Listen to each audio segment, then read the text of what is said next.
This channel does not promote any violent, harmful, or illegal activities. All content provided by this channel is meant for an educational purpose only.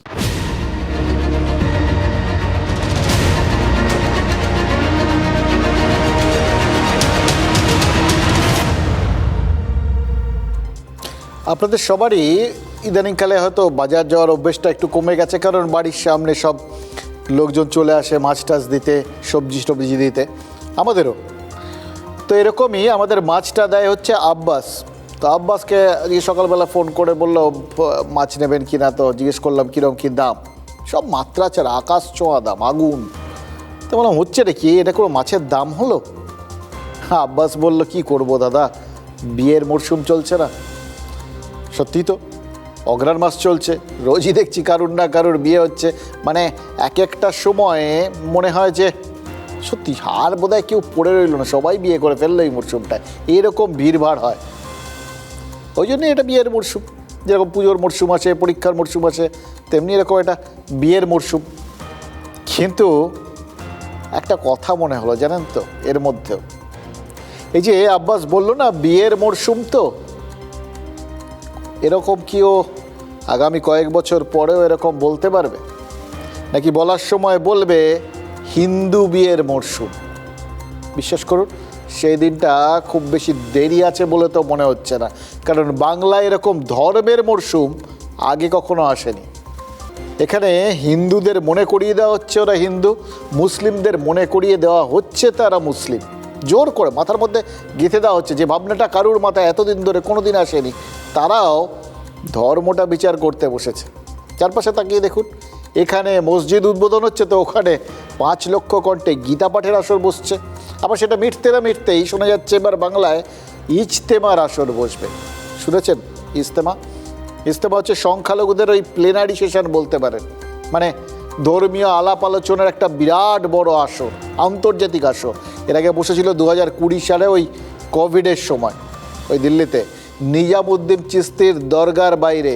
মনে আছে আপনাদের? সেই সময় প্রবল বিতর্ক হয়েছিল ওই ধর্মীয় সমাবেশটা নিয়ে। তখন কোভিড কাল, কোয়ারেন্টাইনের ব্যবস্থা হয়েছে, তার মধ্যে এত পরিমাণ মানুষ এক জায়গায় হাজির কোভিড বিধিমান না মেনে। তখন বলা হয়েছিল বিদেশি অতিথি এত আসছে, এত মানুষ কোনো মানে কোভিড বিধি না মেনে জমায়েত হচ্ছে, এ তো বিপদ ডেকে আনছে। বিরাট বিতর্ক হয়েছিল, মনে পড়ছে তো? এবার বুঝতে পারছেন তো ইজতেমা মানে কি?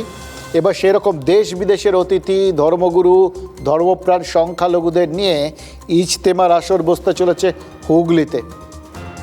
এটাতে আলাদা করে বলার কি আছে ভাবছেন? তো এ তো আমাদের বাংলায় সবার নিজের নিজের ধর্ম আচার আচরণ পালনের একটা অধিকার রয়েছে, এটা নিয়ে আলাদা করে আলোচনার তো কোনো মানে হয় না।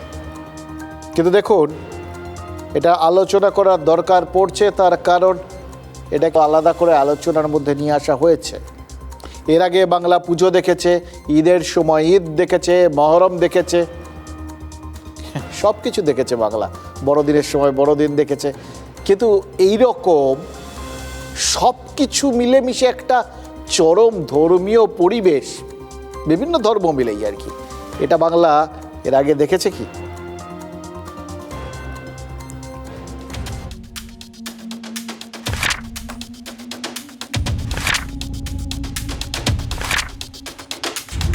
এখানে যেরকম গঙ্গাসাগর মেলার ব্যবস্থা হয়, এখানে যেমন দীঘায় রথযাত্রার ব্যবস্থা হয়, এখানে যেমন দুর্গা আঙ্গন তৈরি হয়, ঠিক সেইভাবেই ক্রিসমাসে স্ট্রিট সাজে, ঠিক সেইভাবে এখানে সব ধর্মকে সম্মান করে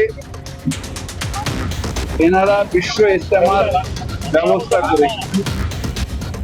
এবং আমায় মুখ্যমন্ত্রী বলেছেন বিশেষভাবে দেখাশোনা করার জন্যে, যাতে এনাদের অসুবিধা কিছু না হয়। দেখুন, মুখ্যমন্ত্রীর নির্দেশে তিনি যে অভিভাবকের মতো থাকবেন, গোটা ব্যাপারটা দেখভাল করবেন, এটা বলতে গিয়ে ফিরহাদ হাকিম যে উদাহরণগুলো দিলেন সেগুলো একটু খেয়াল করেছেন?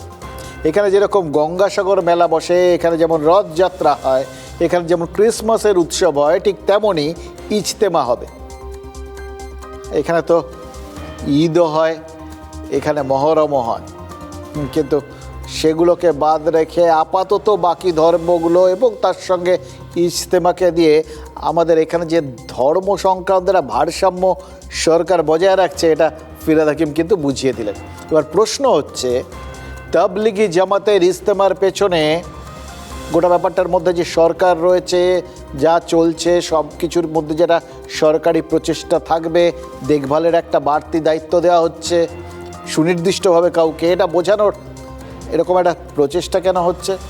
সরকার বলতেই পারে যে ভিড় হবে, দেশ বিদেশ থেকে বহু মানুষ আসবেন, ফলে ভিড় টির সামাল দেওয়ার একটা বিষয় থাকে, এটা নিরাপত্তার ব্যাপার থাকে, এটা এক ধরনের ধর্মীয় অনুষ্ঠান যাতে নির্বিঘ্নে মেটে সেটা নিশ্চিত করার দায়টা প্রশাসন নিতে থাকতে পারে। কিন্তু তাবলিগের ধর্মীয় আসরে সরকারি ব্যবস্থাপনার কথাটা আলাদা করে কেন বলতে হচ্ছে অন্য ধর্মগুলোর পরিপ্রেক্ষিতে? এটাই তো হওয়ার কথা। আলাদা করে এটা উদাহরণ দেওয়ার দরকার আছে নাকি? আছে। রাজ্য রাজনীতিতে এই মুহূর্তে যে ধর্মের মরশুম চলছে, সেই জন্যেই কি এই প্রয়োজনটা পড়ছে?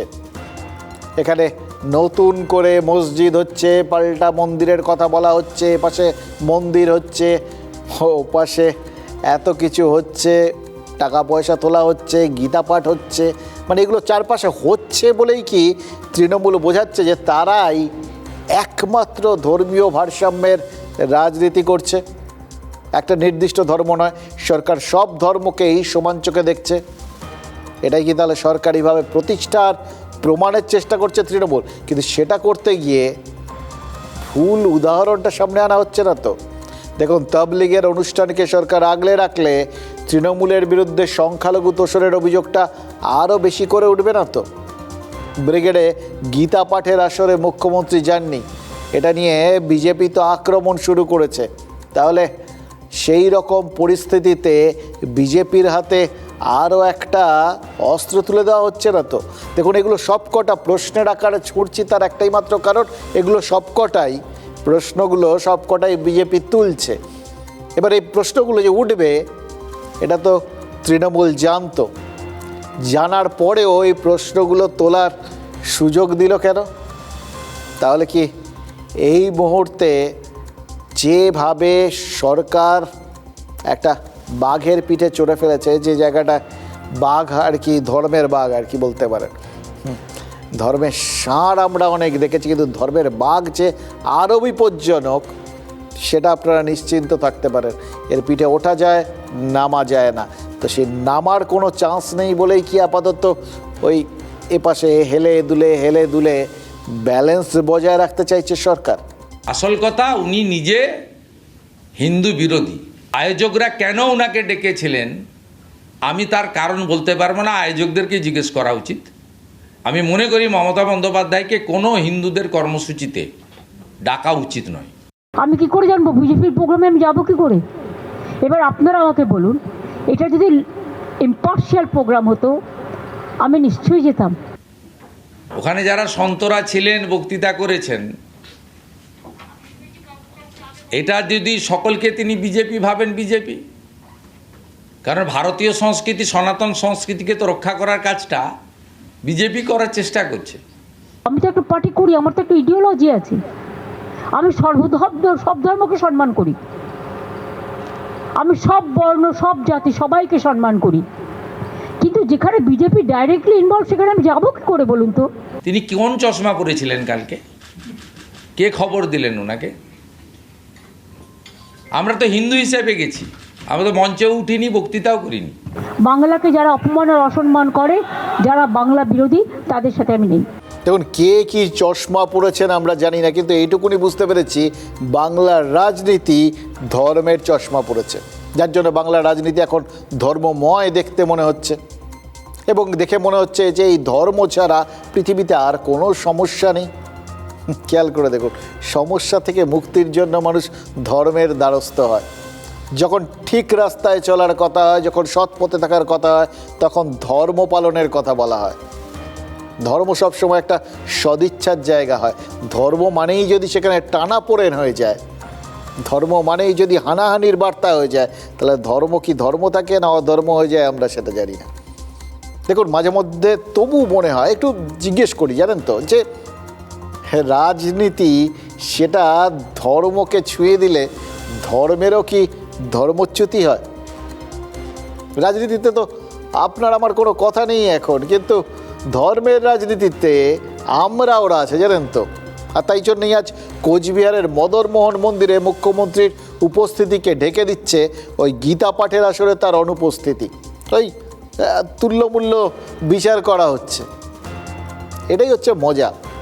ওখানটায় গেলেন কেন গেলেন, এবং এখানে এলেন না কেন এলেন না, এটাতে কতটা কম হলো, ওটাতে কত বেশি হলো। মানে এই যাওয়াগুলোর মধ্যে দিয়ে প্রমাণ হবে মুখ্যমন্ত্রী কোন দিকের, মানে তিনি একটু বেশি হিন্দু না একটু কম হিন্দু। আবার একইভাবে মুসলিমদের কোন অনুষ্ঠানে তিনি কতক্ষণ আছেন, কার পাশে তিনি বেশিক্ষণ থাকছেন, তার মাধ্যমে প্রমাণ হবে যে তিনি কতটা সংখ্যালঘু তোষণ করছেন, বা সংখ্যালঘুদের আবার কোন গোষ্ঠীর সঙ্গে তিনি বেশি আছেন। মানে এর বাইরে একটা ধর্মনিরপেক্ষ রাষ্ট্রের, একটা রাজ্যের একজন প্রশাসনিক প্রধান মুখ্যমন্ত্রী তিনি যে এই ধর্মর বাইরে থাকতে পারেন, এই ধারণাটাই মানুষের মাথার থেকে চলে গেছে। কিছু না কিছু তো হতেই হবে। একজন মানুষ তার ব্যক্তিগত ধর্মাচরণ সবসময় করতে পারেন, আমাদের সংবিধান সেই অধিকার দিয়েছে। মুখ্যমন্ত্রীও এরা এই দেশের একজন নাগরিক, তারও সেই অধিকার রয়েছে। কিন্তু মুখ্যমন্ত্রী হিসেবে তার কিছু দায় দায়িত্ব, একটা ইমেজও আছে। কিন্তু মুশকিল হচ্ছে রাজনীতি সেই ইমেজটার মধ্যে সাধারণ মানুষ সুলভ কিছু কিছু বিষয় ছুঁড়েই দেবে, এবং সেটা ছোঁড়ার দায়িত্ব নিয়ে নেন রাজনীতিকরাই। এটাই হচ্ছে মজা। দেখুন, বিজেপির অনুষ্ঠান বলেই যে তিনি গীতা পাঠের আসরে যাননি সেটা তো মুখ্যমন্ত্রী বলেছেন। এবার শুভেন্দু অধিকারী তার জবাবে বলেছেন বিজেপির অনুষ্ঠান হলে বিজেপি নেতারা কেন মঞ্চে ওঠেননি। ঠিক, তারাও তাদের জায়গা থেকে ঠিক। বিজেপি নেতারা তো কাল মঞ্চে ছিলেন না, অন্যদের মতো তারাও তো মাঠে বসেই গীতা পাঠ করেছেন। কিন্তু গীতা পাঠের মতো আসর যে বিজেপির পরোক্ষ প্রভাবে হচ্ছে, এটা তারা প্রচলিত ধারণা। বিজেপি সামনাসামনি সরাসরি যদি না এসেও থাকে, কিন্তু যারা বিজেপিপন্থী তারাই যে এই অনুষ্ঠানের পেছনে আছেন এটা তো সবাই ধারণা করে নিয়েছেন। এবার দেখুন, এটা মেনে নেওয়াও আবার মুখ্যমন্ত্রীর কিন্তু মুশকিলের জায়গা। এই যে সাধু সন্ত যারা আছেন তারা সবাই বিজেপি, এটা যদি মেনে নেন তাহলে তার রাজনৈতিক বাধ্যবাধকতার দিক থেকে লোকজন আবার ওই 70-30-এর হিসেব কষবে। সংখ্যাগুরুরা 70%, সংখ্যালঘুরা 30%, এটা তার চাপের জায়গা। আবার এই যে তিনি না গেলেন, তার না থাকা, অনুপস্থিতি, সেটা নিয়েও বিতর্ক রয়েছে। তার কারণ ওই আমন্ত্রণ পত্রটা যেটা ওই গীতা পাঠের আসরে মুখ্যমন্ত্রীকে উদ্যোক্তারা সেখানে তাকে আমন্ত্রণ জানিয়েছিলেন। এবার এই আমন্ত্রণ পত্র পাঠানোটার মধ্যেও অনেকে অনেক কিছু কারণ খুঁজে পাবেন।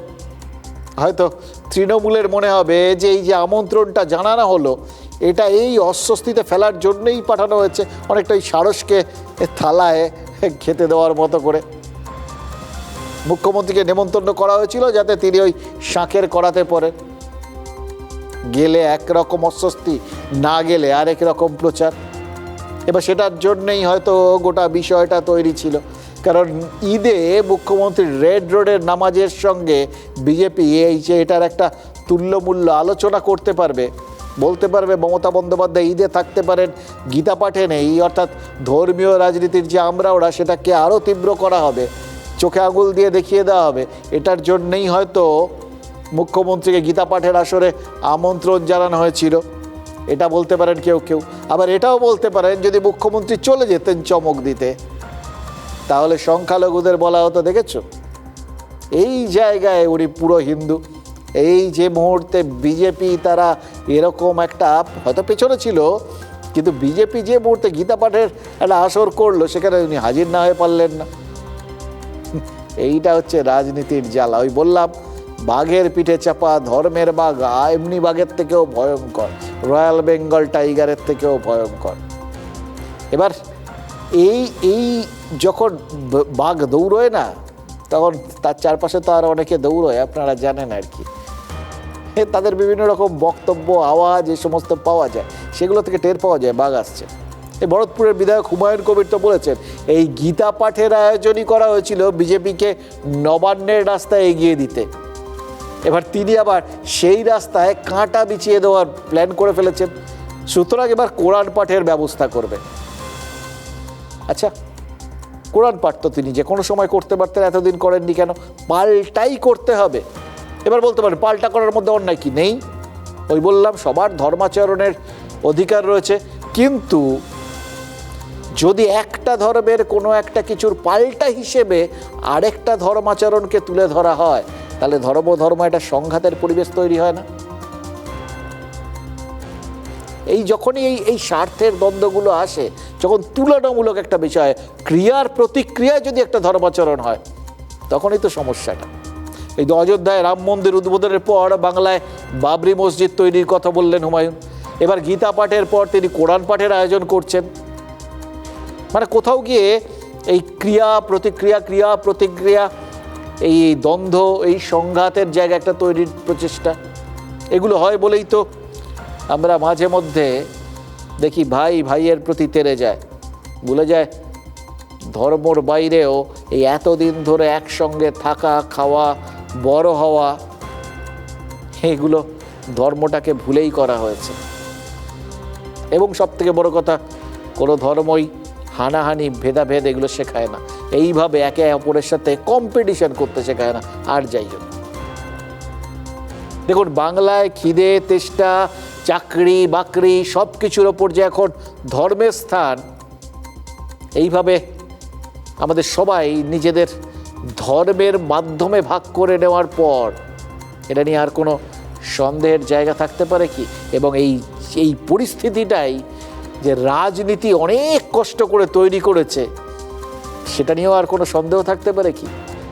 ওরা দীর্ঘদিন ধরে রাম মন্দিরের এজেন্ডা নিয়ে ক্ষমতায় এসছে, 19টা রাজ্য দখল করেছে, বাংলা দখল করার জন্য তারা গীতা পাঠ করছে। আমি আগামী দিনে মুসলমানদের বেশি বেশি করে বিধানসভায় সিট জেতার জন্য কোরআন পাঠেরও আয়োজন করব। কোরআন পাঠ হবে, লাখো লোক নিয়ে কোরআন পাঠ হবে। গীতা পাঠের মতো একটি পবিত্র ধর্মীয় কার্যক্রমকে যেভাবে আরেকটি সম্প্রদায়ের তাদের ধর্মীয় গ্রন্থকে দিয়ে কাউন্টার করার কথা বলা হয়েছে, এটা ধর্মীয় সহাবস্থান বলে না। গীতা পাঠ, কোরআন পাঠ নিয়ে যে রাজনীতি করার চেষ্টা হচ্ছে, আমরা পুরোপুরি তার বিরুদ্ধে। কে যে কিসের বিরুদ্ধে না, সেটাই তো গুলিয়ে গেছে। এবার রাজনীতি যদি সমস্ত কিছু ধারক বাহক হয়ে বসে থাকে, তাহলে রাজনীতিকরা যদি বলেন যে আমরা এটার মধ্যে নেই, তাহলে সেটা কীরকম হাস্যকর শোনায় না? দেখুন, ভোট ব্যাংক বলে তো রাজনীতিতে একটা কথা আছে। এ রাজ্যের রাজনীতিতে ভোট ব্যাংক বললেই দেখুন অদ্ভুতভাবে মুসলিমদের কথা চলে আসে, কারণ এত বেশি করে এদের বারবার এই ভোটের জন্যেই ব্যবহার করা হয়েছে, তাতে এদের কিন্তু আসল আর কোনো অস্তিত্ব নেই। উন্নয়ন, শিক্ষা, স্বাস্থ্য, এই সমস্ত কোনো কিছুর সঙ্গে কিন্তু আলাদা করে কিছু বলা হয় না, বলা হয় ভোট ব্যাংকের জন্য। মানে এটা রাজনীতি তৈরি করে দিয়েছে, এটা কোনো ধর্ম তৈরি করেনি। দেখুন, এদের এরকম ভোট ব্যাংক বলে তৈরি করার মানেটা কারণটা কি? তার কারণও পেছনের একটা অন্যরকম যোগসূত্র খুঁজে পেয়েছে, যে এই সংখ্যালঘু মানুষজন তাদের একটা বড় অংশ নিজেদের একসঙ্গে সিদ্ধান্তগুলো নেয়। রাজ্যের প্রায় 1/3 মানুষের সেই সমর্থন, যার দিকে ঝোঁকে ভোটের ময়দানে তার অ্যাডভান্টেজ হয়। এবার এই সমর্থনটা মানে কি, আপনি এক জায়গায় যদি একবার তাদের সমর্থনটা কোনো একটা অংশে অন্তত আদায় করে নিতে পারেন, সেইটা কিন্তু আপনার গোটা জায়গার থেকে সমর্থন পাওয়াটা নিশ্চিত হয়ে গেল। এবার এই সমর্থনটা কোন দিকে যাচ্ছে, সেটার ওপর সরকারে থাকা না থাকাটা অনেকটাই নির্ভর করে। এ রাজ্যে অন্তত সেটাই দেখে এসছে। হুমায়ুন কবির যে সেই ভোট ব্যাংক রাজনীতিতে ফ্যাক্টর হতে চাইছেন, এতে সন্দেহ নেই।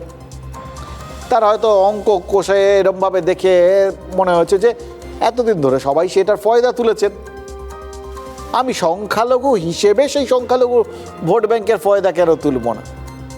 আমিও একটু এতে পার্টিসিপেট করি, বলার নেই কিছু, কারণ রাজনীতি তো আজকাল ফয়দা তোলার জন্যে। এই যে হুমায়ুন কবির বোঝাচ্ছেন 2026-এর ভোটে বাংলার রাজনীতির মাঠটা আচমকা বড় হয়ে যেতে পারে, তার পেছনেও তো এই একটাই অঙ্ক, মাঠ যত বড় হবে তত বেশি খেলোয়াড় ঢুকবে, যত বেশি খেলোয়াড় ঢুকবে তত বেশি ভাগাভাগি হবে, লোকে খেলার সুযোগ কম পাবে। সুতরাং এই সংখ্যা বাড়িয়ে দিয়ে কমিয়ে দেওয়ার অঙ্কটা একমাত্র রাজনীতি জানে। কিভাবে ভাবছেন তো? খুব স্বাভাবিক। ধরুন 10টা দল, তার মধ্যে 2টো প্রধান দল আর 8টা ছোটোখাটো দল। এই 8টা ছোটোখাটো দল কিন্তু সংখ্যায় তো 8, এই 8টা দলকে নিয়ে যদি একটা জোট হয়ে যায় তাহলে 1 হয়ে গেল, তাহলে 10-এর জায়গায় 3টে দল এসে দাঁড়ালো, মাঠটা অনেকটা ফাঁকা হলো। এটা রাজনীতির অঙ্ক এবং এটাকেই সবাই কাজে লাগাতে চেষ্টা করেন। দেখুন, বিজেপি আর তৃণমূল এরা ছাড়ার মাঠে আর কেউ নেই, এরকম একটা প্রচার তো দীর্ঘদিন ধরে হচ্ছে এবং এরা ধর্মের ভিত্তিতে রাজনীতি করবে আর বাকিরা গ্যালারিতে বসে থাকবে, এই যে ধারণাটা এটাও তো তৈরি হচ্ছিল। কিন্তু মনে হচ্ছে হুমায়ুন কবির সেটা ভেঙে দিতে চাইছেন। ভরতপুরের বিধায়ক কি জানিয়েছেন? বলেছেন 22শে ডিসেম্বর নতুন দল ঘোষণা করবেন এবং সেই সঙ্গে জোট সঙ্গীদের নামও ঘোষণা করবেন। শুধু তাই নয়, কাকে কোথায় কত আসন ছাড়বেন তার একটা ধারণাও হুমায়ুন দিয়ে দিয়েছেন। এবার দেখুন, ওই সাম্প্রতিককালে যখন তিনি বাবরি মসজিদ 6 তারিখ তার ভিত্তিপ্রস্তর করে স্থাপন করবেন বললেন, সেখানে কি 60,000 বাক্স বিরিয়ানি হয়েছে। মানে বিরিয়ানি তৈরির ব্যাপারটা তিনি মোটামুটি তার তো মজ্জাগত, এটা বোঝা যাচ্ছে আর কি। আর একটা কথা আছে, স্বপ্নে যদি বিরিয়ানি রাঁধো তাহলে ভালো করেই ঘিটা ঢালো। উনিও তাই করেছেন। দল কি হবে, দলটা হবে কি না হবে সে তো পরের কথা, কিন্তু তিনি দল তৈরি করে একই সঙ্গে তার সঙ্গে জোট তৈরি করে কার মুখে কত আসন টাসন দেবেন সব ঠিক করে ফেলেছেন। এবার এই যে কথাটা বলেছে এর মধ্যে একটা প্রেশার পলিটিক্স আছে, চাপের রাজনীতি। সেটা কি? যদি জোটটা সত্যিই হয় তাতে আর কিছু হোক চাই না হোক সংখ্যালঘু ভোট ভাঙতে পারে। কারণ হুমায়ুন তিনি যেরকম ওই জোটের মধ্যে ISF-এর নাম বলে দিয়েছেন, তেমনি আসাদুদ্দিন ওয়াইসির মিমের নাম বলেছেন, আবার বাম কংগ্রেসের নামও বলে দিয়েছেন, কাউকে বাদ রাখেননি। অর্থাৎ এ রাজ্যে তৃণমূল আর বিজেপি বিরোধী একটা জোটের কথা হুমায়ুন কবির প্রচার করতে শুরু করেছেন। এখানে আর কিছু হোক চাই না হোক, যদি বাম কংগ্রেস বেরিয়েও যায়, মানে ওই আবার বললাম এই জোট হবে কি হবে না সে তো স্বপ্নের জোট হয়তো, কিন্তু সেখানে স্বপ্নের জোট থেকেও ধরা যায় যদি বাম কংগ্রেস বেরিয়ে গেল, তারপরেও কিন্তু যারা পড়ে থাকছে ভয় পাওয়ানোর জন্য যথেষ্ট। অন্তত যারা এই সংখ্যালঘু ভোটের ওপর নির্ভর করে রাজনীতি করেন তাদের যে ভোট ভাগাভাগির অঙ্কে একটু হলেও আতঙ্ক হবে এটা হুমায়ুন জানেন এবং ওই জায়গাতেই তিনি চাপ সৃষ্টি করেছেন। আমার নতুন দল তো রেডি আছে, 22 তারিখে ওপেন করব। আমি তো টোটাল টার্গেট 135, তার মধ্যে ওয়াইসি সাহেব কতটুকু সিট ডিমান্ড করে দেখতে হবে। কে কার দলে যাবেন, কে কার জোট করবেন তা নিয়ে আমাদের কোনো ইন্টারেস্ট নেই। আমি মুর্শিদাবাদ দিয়েই ধরছি। ধরুন মুর্শিদাবাদে যদি সঠিকভাবে জোট করতে হয়, আমার সঙ্গে CPM-ও রাজি আছে জোট করতে। CPM ISF এদেরকে হয়তো 4টে সিট ছাড়লাম, 0 আছে তো, কংগ্রেসও 0 আছে, কংগ্রেসকে 10টা ছাড়লাম, যেহেতু অধীর চৌধুরীর একটা মাস ভ্যালু আছে মুর্শিদাবাদে, ও যদি এগ্রি হয় তাহলে ওকে 10টা ছাড়লাম, 10 আর 4 14, আমার 8-8-এর মধ্যে ওয়াইসি সাহেবকে 2 ছাড়বো, আমি 6টায় লড়বো। মুর্শিদাবাদে সমস্ত সিটেই তৃণমূল জিতবেন আর হুমায়ুন কবিরদের জামানত জব্দ হবে যদি দাঁড়ান।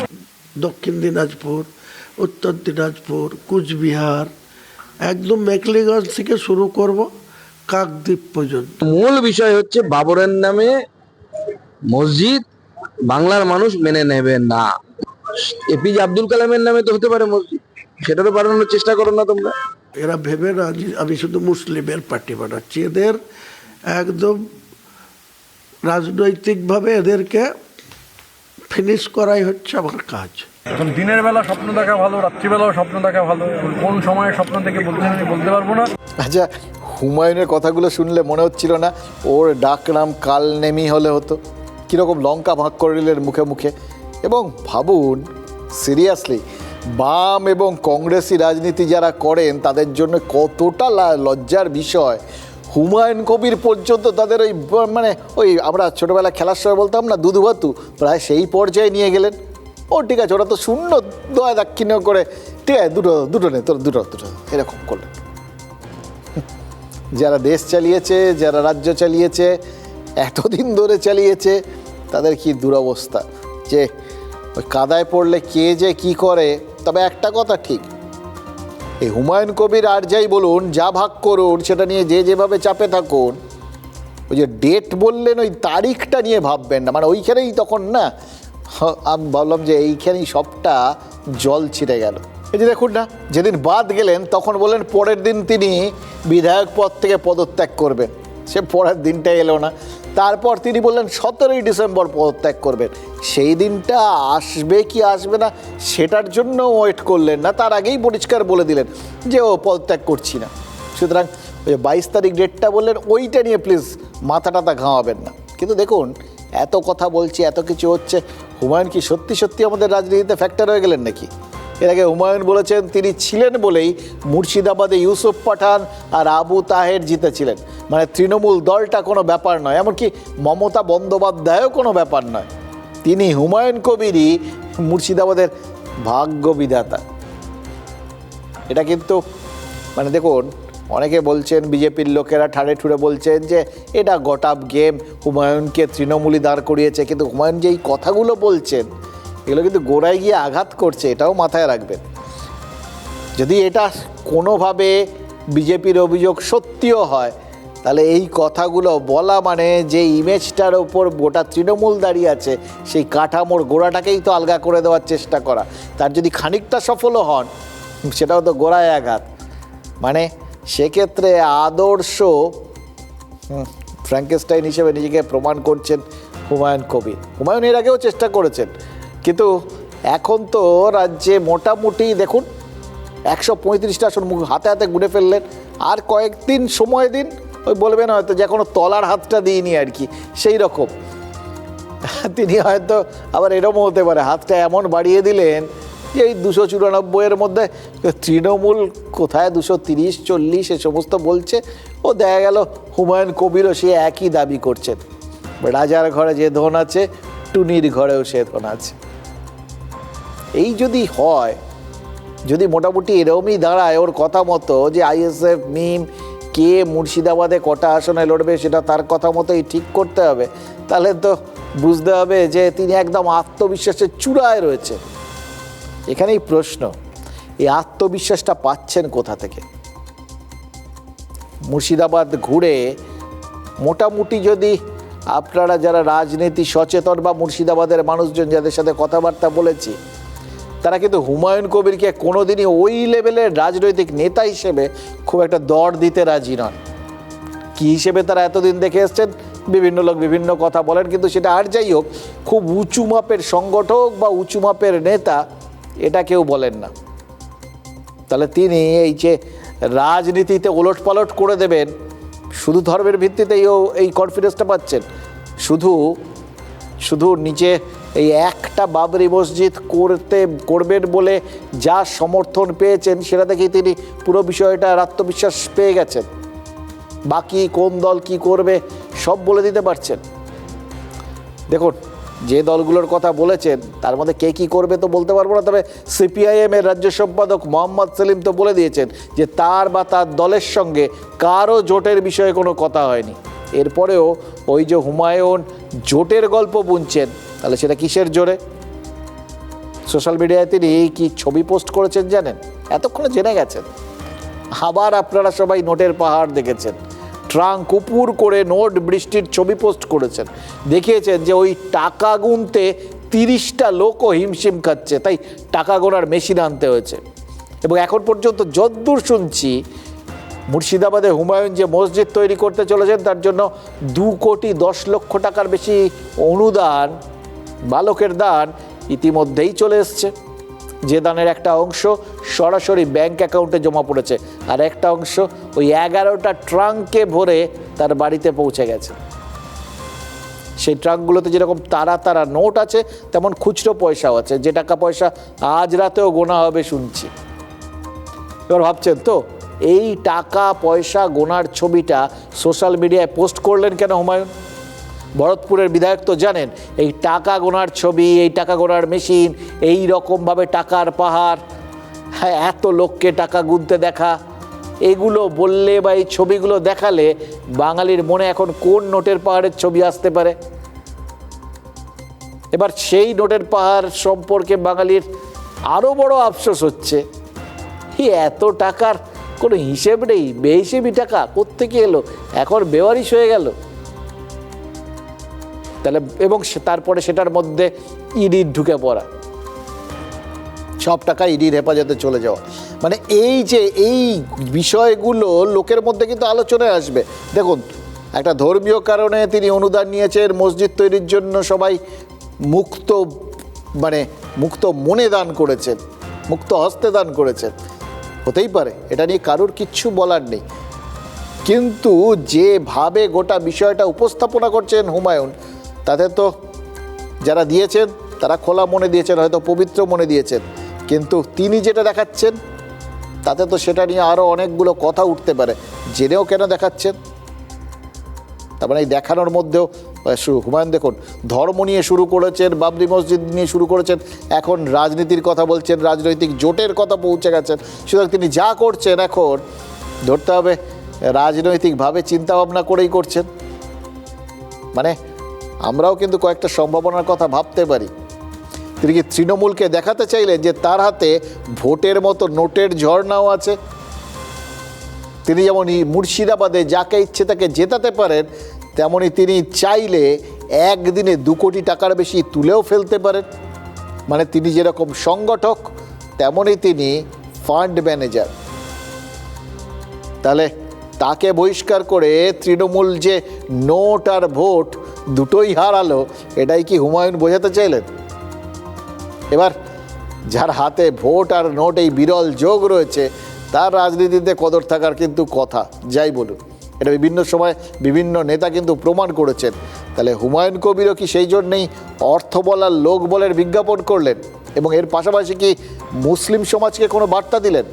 বোঝালেন যে তৃণমূল তাকে ছাড়লেও তার জনভিত্তি কমেনি, তাই তার কথায় যেমন নোট এসছে তেমন খুচরো পয়সাও এসছে, মানে সমাজের সব স্তরের মানুষ তার সঙ্গে রয়েছে। এত মানুষ যখন তার ওপর ভরসা রাখতে পেরেছেন, বাকিরাও ভরসা এসে তার পেছনেই লাইন দিন, আগামী দিনেও তাকেই ভরসা করুন। হুমায়ুন কি এই বার্তাটাও দিয়ে রাখলেন যাতে চাপটা আপাতত বজায় থাকে?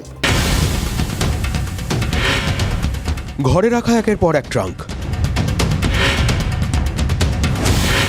আর সেই ট্রাঙ্ক উপুর করে ঝরে পড়ছে নোট, মেঝের ওপর জমেছে নোটের পাহাড়, সেই টাকা গুনছেন প্রায় 30 জন। হাতে গুনেও সামলানো যাচ্ছে না, আনতে হয়েছে টাকা গোনার মেশিনও। মুর্শিদাবাদের রেজিনগরের হুমায়ুন কবিরের প্রস্তাবিত বাবরি আদলে মসজিদের দান ঘিরে জোর চর্চা। যে চর্চা শুরু হয়েছে নোট গোনার ছবি সোশ্যাল মিডিয়া পেজে ভরতপুরের বিধায়ক পোস্ট করার পর। ব্যাংকের একটা লিমিট থাকে, তো কত লিমিট? প্রতিদিন 20 লক্ষ টাকা এন্ট্রি করার মতো লিমিট করা ছিল। কালকে একই দিনে 20 লাখ টাকা ঢুকে গিয়েছিল। যারা একেবারে ধর্ম নিয়ে কাজ করছেন এবং ধর্মটাকে রাজনৈতিক মার্কেটিংয়ে ব্যবহার করছেন, আমরা সেই পদ্ধতি বা কৌশল তাদের, এইটা নিয়ে আমরা প্রশ্ন তুলছি। মসজিদ তৈরিতে যদি কেউ সাহায্য করেন, যদি কেউ টাকা দেন, সেটা যারা দিচ্ছেন তাদের বিষয়। এটা একটি বাংলাদেশের মৌলবাদীদের যে আস্ফালন, তার প্রভাব সীমান্তবর্তী মুসলিম সংখ্যাগরিষ্ঠ মুর্শিদাবাদে দেখানো হয়েছে। মমতা ব্যানার্জি এক চোখ বন্ধ করে ওইখানে এগুলো অ্যালাউ করলেন। সব থেকে বেশি সংখ্যায় মুসলমান বাস করে এই মুর্শিদাবাদে। এখানে একটা ধর্মপ্রাণ মানুষরা তারা মনে করেছে একটা মসজিদ হবে, এত ডাক করছে, টিভি বালারা এত দেখাচ্ছে, চলো আমরাও কিছু দিই। দেখুন, এখন বুঝতেই পারছেন যে রাজনৈতিক দলেরই হোক না কেন, সবাই ভেতরে ভেতরে একটু কেঁপে গেছে। এই ধর্মের নামে সবাই কাঁপে। এবার এটা বলার সময় বা কাঁপার সময় তখন খেয়াল থাকে না অনেকেরই করার সময় খেয়াল থাকে না যে রাজনীতিটা ওই ধর্মমুখী করার ক্ষেত্রে তাদেরও অবদান আছে। এই মন্দির মসজিদের রাজনীতি এই রাজনৈতিক দলগুলোই আগে করেছেন। আজকে তাদের দেখানো রাস্তায় তা ওই বলে না গুরুমারা বিদ্যে, সেটাই যদি হুমায়ুনরা দেখিয়ে ফেলেন তখন তারা এখন চাপে পড়বেন, এটাই তো স্বাভাবিক। চাকরি, কর্মসংস্থান, শিক্ষা, স্বাস্থ্য কিছুর দরকার নেই, এগুলোতে কোনো পয়সা করি না থাকুক কোনো ব্যাপার নেই, কিন্তু ধর্মের নামে বাংলায় কিন্তু টাকার অভাব হয় না। এই হুমায়ুনের মসজিদ কমিটির কোষাগার তো দেখলেন, আর সংসদে দাঁড়িয়ে প্রধানমন্ত্রী কি বললেন? বললেন বাংলা ধর্মীয় বিভাজনের গবেষণাগার। হ্যাঁ, একটা কোষাগার, সে কোষাগার আমরা মাঝে মধ্যেই শুনি, তার কথা চোখে দেখতে পাই না, কিন্তু না দেখাটারই কথা। তার কারণ বারবার মুখ্যমন্ত্রী বলেন আমাদের কোষাগার নাকি ফাঁকা, যার জন্য উন্নয়নমূলক কোনো কাজেই নাকি টাকা পয়সা জোগাড় হয় না, স্কুলগুলো বন্ধ হয়ে যায়, হাসপাতালে ওষুধ থাকে না, চোখ খুবলে যায়, কত কিছু হয়, রাস্তাঘাট, গর্ত, সব ধর্মের এলাকায় টাকা পয়সা আসে না, কিন্তু অদ্ভুতভাবে কিছু কিছু সময় টাকা পয়সা চলে আসে। তার কারণ সবার মনের মধ্যে এখন এগুলোই যাবতীয় সমস্যার সমাধানের রাস্তা, আসল জায়গা। দেখুন, প্রধানমন্ত্রী বলেছেন, সুতরাং বিষয়টা তো এই মুহূর্তে সবাই রাজনৈতিক দিক থেকেই বিশ্লেষণ করবেন, কিন্তু সত্যি সত্যি বাংলাকে ধর্মীয় বিভাজনের গবেষণাগার বলাটা সেটা কি খুব ভুল? এবং তার থেকেও বড় কথা, প্রধানমন্ত্রী অবশ্য বর্তমানের কথা বলেননি, তিনি বলেছেন ব্রিটিশ আমলের কথা, 1905 সালের বঙ্গভঙ্গের কথা। কিন্তু 120 বছর পরেও পরিস্থিতিটা কি খুব একটা বদলেছে বলে তো মনে হচ্ছে কি? अंग्रेजों ने बांटो और राज करो इस रास्ते को चुना और उन्होंने बंगाल को इसकी प्रयोगशाला बनाया। अंग्रेजों ने सबसे पहले बंगाल के टुकड़े करने की दिशा में काम किया। 1905 में अंग्रेजों ने बंगाल का विभाजन किया। দেখুন, একদিকে বাংলায় বামেরা অভিযোগ করেছে আমাদের রাজ্য হচ্ছে আরএসএস এবং সংঘ পরিবারের নতুন গবেষণাগার, ধর্মীয় মেরুকরণ ঘটিয়ে বাংলার সামাজিক চরিত্র বদলে দেওয়ার ষড়যন্ত্র করছে সংঘ পরিবার। আবার তৃণমূল অভিযোগ করছে বিজেপি নাকি বাংলার কৃষ্টি সংস্কৃতি কিছুই বোঝে না। তাহলে মিলল কি করে? গোটা ব্যাপারটা মিলছে না তো। আবার মমতা বন্দ্যোপাধ্যায় উত্তরবঙ্গে যাওয়ার আগে এয়ারপোর্টে দাঁড়িয়ে বলেছেন বাংলাকে সম্মান করে না বিজেপি, বাংলার অবদান জানে না। এবার খেয়াল করে দেখুন, একটাই রাজনৈতিক শক্তি, তাকে নিয়ে বামেদের মতামত আলাদা, তৃণমূলের মতামত আলাদা, কোন মতামতটা ধরবেন? এবং তার থেকেও বড় কথা, এই মতামতের মধ্যে যদি শতবিরোধিতা থাকে, কোথাও গিয়ে যদি মনে হয় মানে দেখিয়ে দেওয়া তো হয় এরা বাংলায় ইধার উধার করে দিচ্ছেন, সব কিছু ধর্মের ভিত্তিতেই করছেন, কিন্তু আবার বলা হয় যদি যে এরা বাংলাটা বোঝেন না, তাহলে কিছু না বুঝে কেউ একটা জায়গার মূলগত বৈশিষ্ট্য কি করে বদলে দেয় বলুন তো? कल मैं बीजेपी का बात भी सुना, कोई बोला कि नेताजी को हम पसंद नहीं करते हैं। अरे तुम नेताजी को पसंद नहीं करते हैं, गांधी जी को नहीं करते हैं, राजा राममोहन राय को नहीं करते हैं, तो किसको पसंद करते हैं? ये कैसे आया? ये सब लोग जो देश को बारे में जिसको पता नहीं है, देशेर सम्बन्धे যারা জানে না, তারা নেতাজিকে অপমান করে, বঙ্কিমচন্দ্রকে অপমান করে, রবীন্দ্রনাথ ঠাকুরকে অপমান করে, বিদ্যাসাগরকে অপমান করে, রাজা রামমোহন রায়কে অপমান করে। এরা জানে বাংলার অবদান। মমতা বন্দ্যোপাধ্যায় যখন এয়ারপোর্টে দাঁড়িয়ে এই কথা বলছেন, ঠিক তক্ষুনি প্রধানমন্ত্রী লোকসভায় দাঁড়িয়ে দেশাত্মবোধক গানের একটা কলিয়া উড়েছেন। আজকে কিন্তু এই গানটার একটা বিশেষত্ব আছে। और उस समय गीत गूंजता था बंगाल में, जाए जाबे जीवनो चोले, जाए जाबे जीवनो चोले, जोगो तो माजे तोमार काजे वंदे मातरम बोले। अर्थात हे मां, संसार में तुम्हारा काम करते और वंदे मातरम कहते जीवन भी चला जाए तो वो जीवन भी धन्य है, ये बंगाल की गलियों में बच्चे कह रहे हैं। তার মানে দেখুন, বাংলা নিয়ে প্রধানমন্ত্রী নরেন্দ্র মোদী যে গবেষণা করেছেন সেটাকে তো উড়িয়ে দেওয়া যায় না। আজ সংসদে বন্দে মাতরম নিয়ে বিজেপি যে কৌশল নিল তাতে তো স্পষ্ট কংগ্রেসের জন্য ফাঁদ আর কংগ্রেসের জন্য পথের কাটা। বন্দে মাতরমকে দুটো কাজে বিজেপি লাগিয়েছে। যে বন্দে মাতরম আমরা জানি সেটাই সম্পূর্ণ নয়, যে ইতিহাস আমরা পড়েছি সেটাও সম্পূর্ণ নয়, যে বঙ্কিমকে বাঙালি চেনে সেটাও সম্পূর্ণ চেনা নয়। এগুলো সব কটাকে নতুন করে চেনালেন কে? প্রধানমন্ত্রী। সেভাবেই তিনি ইতিহাসের ক্লাস নিয়েছেন আজকে সংসদে দাঁড়িয়ে। একদম সুপরিকল্পিতভাবে বন্দে মাতরমকে নিয়ে একটা সম্পূর্ণ আলাদা ইতিহাসের ক্লাস। যে ইতিহাসের ক্লাস বলে দিয়েছে, এটা খুব মজার ব্যাপার জানেন তো। আগে যারা ওই সাংবাদিকতা পড়ে ঠোরে পড়াশুনো করে যারা আর কি বিভিন্ন ফিল্ড থেকেই আসতো সাংবাদিকতা করতে, সেই বাচ্চা বাচ্চা ছেলেগুলোকে সিনিয়র সাংবাদিকরা বলতেন, আরে এ তো বই পড়ে এসছে, বুকিশ, এদের প্র্যাকটিক্যাল বিষয়ে তো কিছু জানা নেই।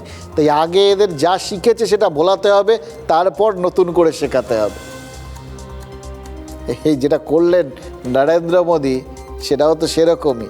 যা আমরা এতদিন জেনে এসেছি সেগুলোকে ভুলিয়ে নতুন করে শেখালেন। বিজেপি নেতারা লেকচারার, দেশবাসী শ্রোতা এই বিশেষ ক্লাসে। দুপুর 12:12 থেকে 1:07 সংসদে আজ টানা 55 মিনিট শুধু বন্দে মাতরম নিয়ে বলেছেন প্রধানমন্ত্রী। দেখুন, ঋষি বঙ্কিমচন্দ্র 1975 সালের 7ই নভেম্বর ওই বঙ্গদর্শন পত্রিকায় স্বরচিত বন্দে মাতরম গানটি প্রথমবার ছেপেছিলেন। আজ প্রধানমন্ত্রী সংসদে বঙ্গ, বাঙালি এবং গোটা দেশকে নিজের বন্দে মাতরম দর্শন করালেন। যে গানটা কংগ্রেসের 1937 অধিবেশনে জাতীয় গীত হিসেবে গৃহীত হয়েছিল, সেটার কথা কিন্তু সংসদে আজ প্রধানমন্ত্রী বলেননি। এইখান থেকে গোটা ব্যাপারটার মোড় ঘোরা শুরু। অনেকেই হয়তো এতক্ষণ ধরে ভাবছিলেন, আরে এই বন্দে মাতরমটাকে প্রথম জাতীয় গীত হিসেবে, সঙ্গীত তো না, গীত হিসেবে গ্রহণ করা হয়েছিল তো কংগ্রেসের 1937 অধিবেশনে। তাহলে সেটাকে কি হাইজ্যাক করছেন প্রধানমন্ত্রী? না, সেটাকে ভোলাচ্ছেন। আজ সংসদে সেটার কথা না বলে তিনি যে গানটার কথা বলেছেন সেটা রবীন্দ্রনাথ ঠাকুর 1896 সালের কংগ্রেস অধিবেশনে গিয়েছিলেন। এবার তার সঙ্গে জাতীয় গীতের তফাৎ কি? বঙ্কিমের পূর্ণ গানটাতে কয়েকটা লাইন ছিল যেগুলো 1937-এ কংগ্রেসের অধিবেশনে গানটি গ্রহণের সময় বাদ দেওয়া হয়। হে দুর্গা दश प्रहरण धारिणी कमला कमलदल विहारिणी वाणी विद्या दायिनी नमामि त्वां नमामि कमलां अमलां अतुलां सुजलां सुफलां मातरम वंदे मातरम। लेकिन वंदे मातरम का पूरा गाना कभी नहीं लिया था। ओनली रविंद्रनाथ टैगोर ने कुछ लाइन, सिलेक्टेड लाइन तैयार किया था, उसी का ऊपर में Vande Mataram national song accepted हुआ था। ये भी जानकारी के लिए मैं बताया। দেখুন, মোদি যে অংশটা গাইলেন সেটাও কিন্তু ওই বন্দে মাতরমেরই অংশ। এখানে দেশমাতৃকাকে দুর্গা, লক্ষ্মী, সরস্বতীর সঙ্গে তুলনা করা হয়েছে। আর রবীন্দ্রনাথ ঠাকুরের পরামর্শেই নেহেরু 1937-এর কংগ্রেস অধিবেশনে এই অংশটা বাদ দিয়েছিলেন। আসলে গোলাপ ফুল তোলার পর যেভাবে কাঁটাগুলো ফেলে দিয়ে তোড়া তৈরি করা হয় না, অনেকটা সেই রকম বিষয় আর কি। ওই বিষয়গুলোকে ফেলে দেওয়া হয়েছিল। তখন তাদের হয়তো মনে হচ্ছিল ওগুলো কাঁটা হয়ে বিঁধতে পারে। এবার সেই ফেলে দেওয়া কাঁটাগুলো তুলে রেখেছিল বিজেপি। প্রাক্তন প্রধানমন্ত্রী জওহরলাল নেহরু তিনি কিন্তু গোলাপ ভালোবাসতেন, কিন্তু নেহরু নিশ্চয়ই কখনো ভাবেননি যে শ্যামাপ্রসাদের অনুগামীরা তার কংগ্রেসকে এভাবে ওই গোলাপের কাঁটা দিয়ে আক্রমণ করবে। কংগ্রেসের জন্য এরকম কাঁটা বিজেপির অনেক সাজানো রয়েছে।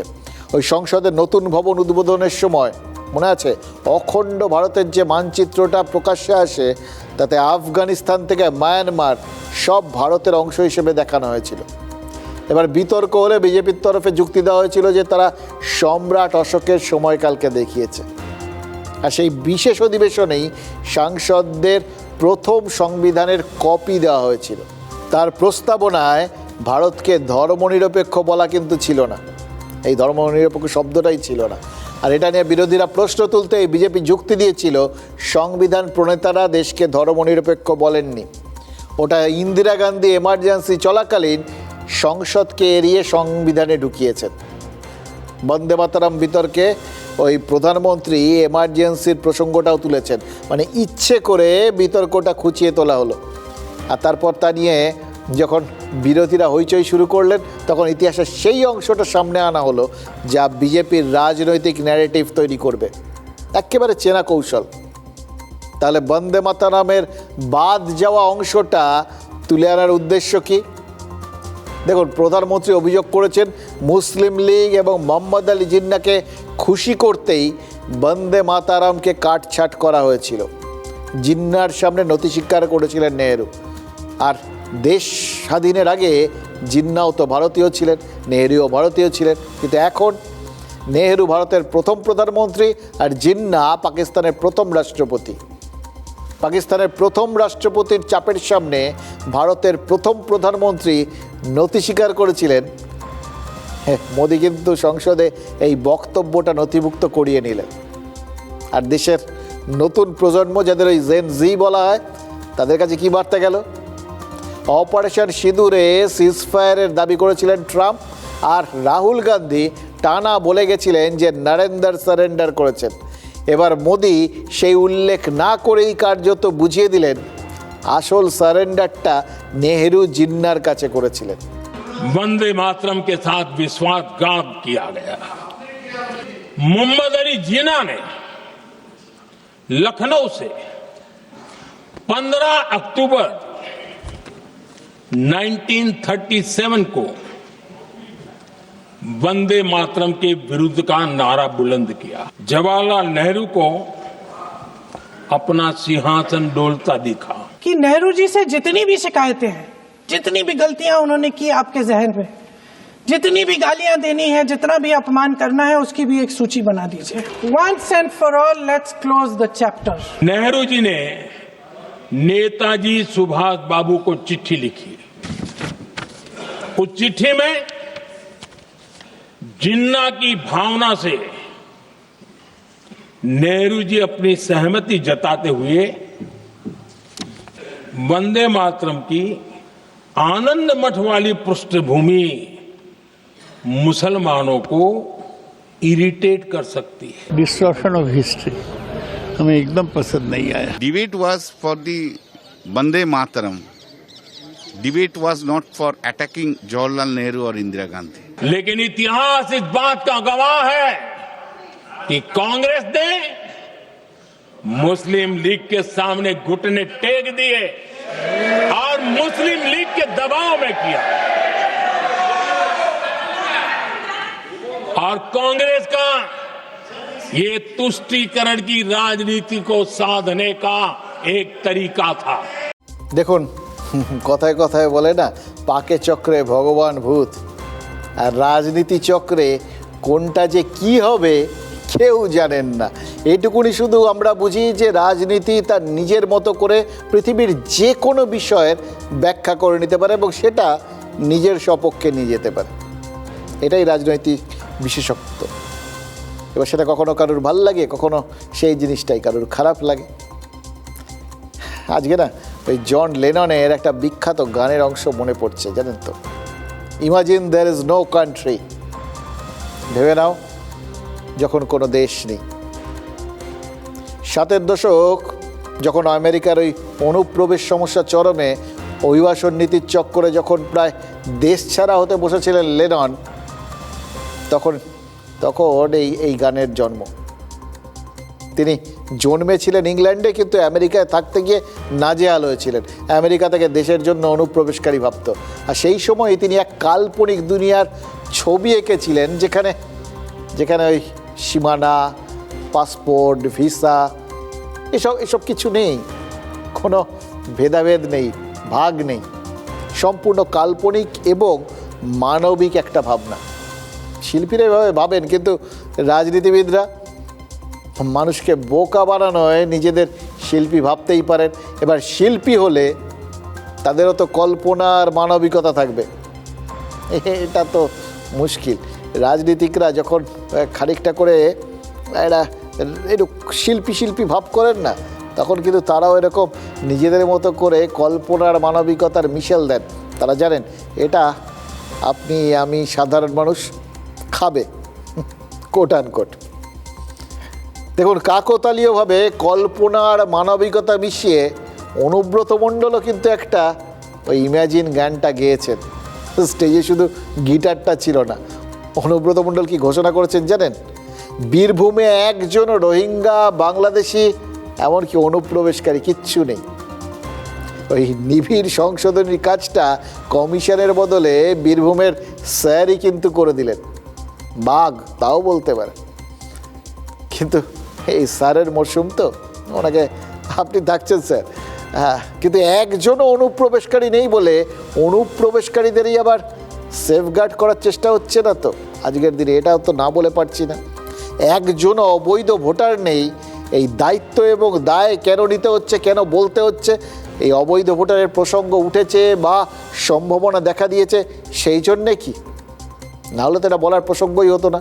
কোনোদিন দেখেছেন কোনো একটা খুব ভালো ছেলে এসে পড়াশুনো করে সারাক্ষণ, তাকে বাবা মা বলছেন পড়, যদি না পড়িস মেরে গাল লাল করে দেবো?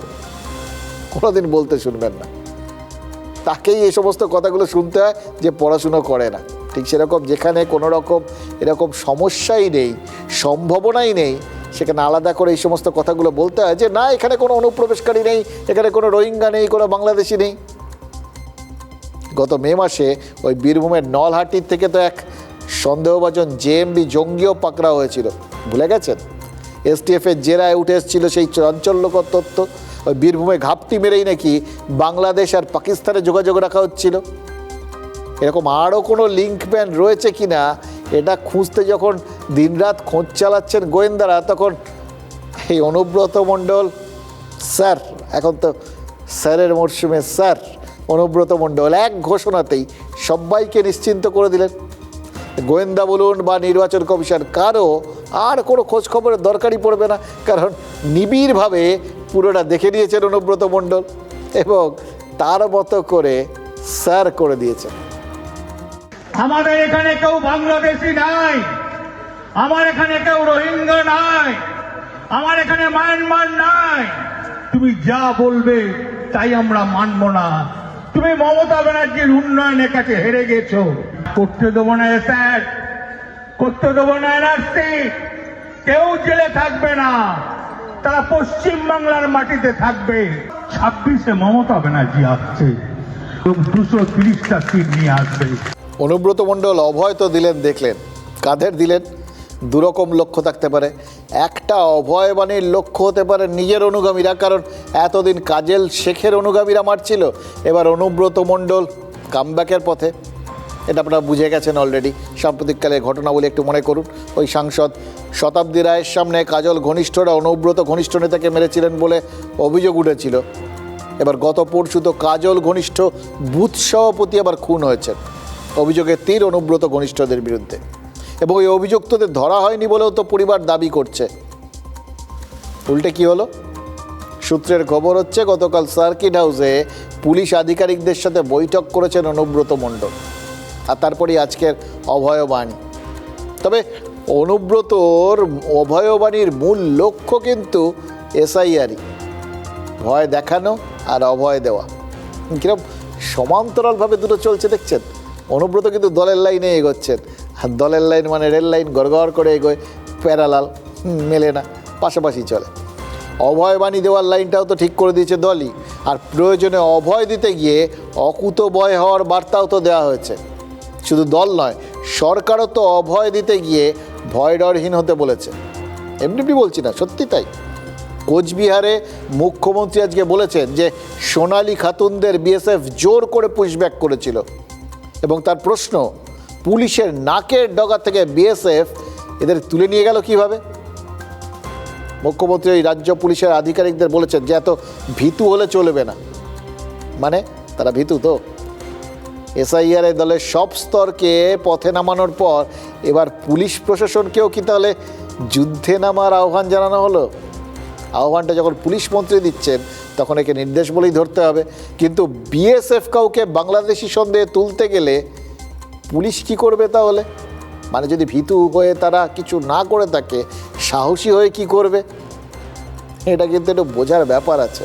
মানে পুলিশ বনাম বিএসএফ দুটোই তো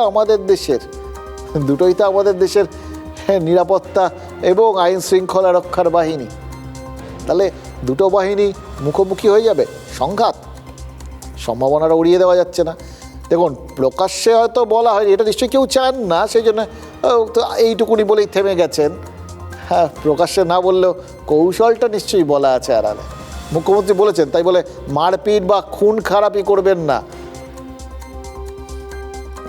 তারা বলে বোঝেন যে কে কতটা, সবাই তো আবার ওই নিক্তি মেপে সব কিছু করতে পারেন না, যদি হয়ে যায়। তাই জন্য তিনি আপাতত ওই অ্যাক্ট করতে বলেছেন। কীভাবে করবেন সেটাও বলেছেন, কারণ অ্যাক্ট আর ওভার অ্যাক্টের তফাৎটা শাসক হাড়ে হাড়ে জানে। তৃণমূলের অনেক নেতার কথায় অনুগামীরা অনেক সময় সক্রিয়র বদলে অতি সক্রিয় হয়ে যান, মানে ধরে আনতে বললে বেঁধে আনা হয়। এবার মমতা বন্দ্যোপাধ্যায় যেভাবে অনুগামীদের সচেতন করলেন, পুলিশকেও কি সেই একইভাবে বোঝানো হলো আজ? কি একটা বাংলাদেশি তকমা লাগিয়ে দিয়ে আর কাউকে কাউকে পুশ করা হচ্ছে। লোকাল পুলিশরা কি করছেন? আপনাদের হাতের নাগাল থেকে কি করে বেরিয়ে যাচ্ছে। এই যে আমরা যে গর্ভবতী মাকে নিয়ে এলাম, তার পরিবারের 4 জন এখনও ওখানে আছে। তারা ইন্ডিয়ার সিটিজেন, কাগজপত্র আছে, তা সত্ত্বেও বিএসএফ ফোর্সফুলি তাদের পুশ ব্যাক করে দিই। আর যারা রাজ্যের পুলিশ অফিসার, তাদের আমরা বলবো এত ভীতু হলে চলবে না। মারপিট করতে বলছি না, খুন খারাপি করতে বলছি না, অন্তত প্রোঅ্যাক্টিভ হন। তার মানে ওনার পুলিশ কাজ করছেন না। তো অনেক আগে হুমায়ুন কবিরই বলেছিল যে মুখ্যমন্ত্রীর পুলিশ দপ্তর ছেড়ে দেওয়া উচিত এবং অভিষেক ব্যানার্জিকে দিয়ে দেওয়া উচিত। হুমায়ুন কবিরই বলেছিল। তো এখন 1-1.5 মাস আছে মনে হয় এমসিসি চালু হতে, 2 মাস। এই 2 মাস উনি ছেড়ে দিন। বিএসএফকে আটকানো মানে যুক্তরাষ্ট্রীয় কাঠামোয় আঘাত, বিএসএফকে রোখা মানে দেশে নিরাপত্তায় হস্তক্ষেপ। এগুলো তো বিজেপি এতদিন এগুলোই বলে আসছিল, তাই না? কিন্তু আজকে কি বললো শুনলে? আজ যখন মুখ্যমন্ত্রী পুলিশকে বিএসএফের বিরুদ্ধে ভয়ডরহীন হতে বললেন, শুভেন্দু অধিকারী কিন্তু সেই পুরনো কাসুন দিয়ে একদম ঘাটলেন না, বরং কি বললেন তার মানে পুলিশ মন্ত্রীর কথা পুলিশ শুনছে না। এটার পেছনে একটা রাজনৈতিক অঙ্ক আছে। পুলিশ প্রশাসন ভোটের সময় তৃণমূলের হয়ে মাঠে নামে, এটাও কিন্তু বিজেপিরই অভিযোগ। আজ বিরোধী দল নেতা সম্ভবত সেই মাঠে নামাকেই আটকানোর চেষ্টা করলেন ওই কথার স্টাইলে আর কি, মার প্যাচে। আর তাতে পুলিশ আর পুলিশ মন্ত্রীর মধ্যে দূরত্ব বাড়াতে গিয়ে যদি অভিষেক বন্দ্যোপাধ্যায়কে যোগ্য বলে ফেলার মতো একটা পরিস্থিতি সৃষ্টি হয়েও যায়, তাতেও তিনি যে পিছ পালন সেটা কিন্তু বোঝা গেল। রাজনীতির এটাই মজা, হিসেব অনুযায়ী এবং নিজের চাহিদা অনুযায়ী এই আক্রমণের পারদ ওঠানামা করে।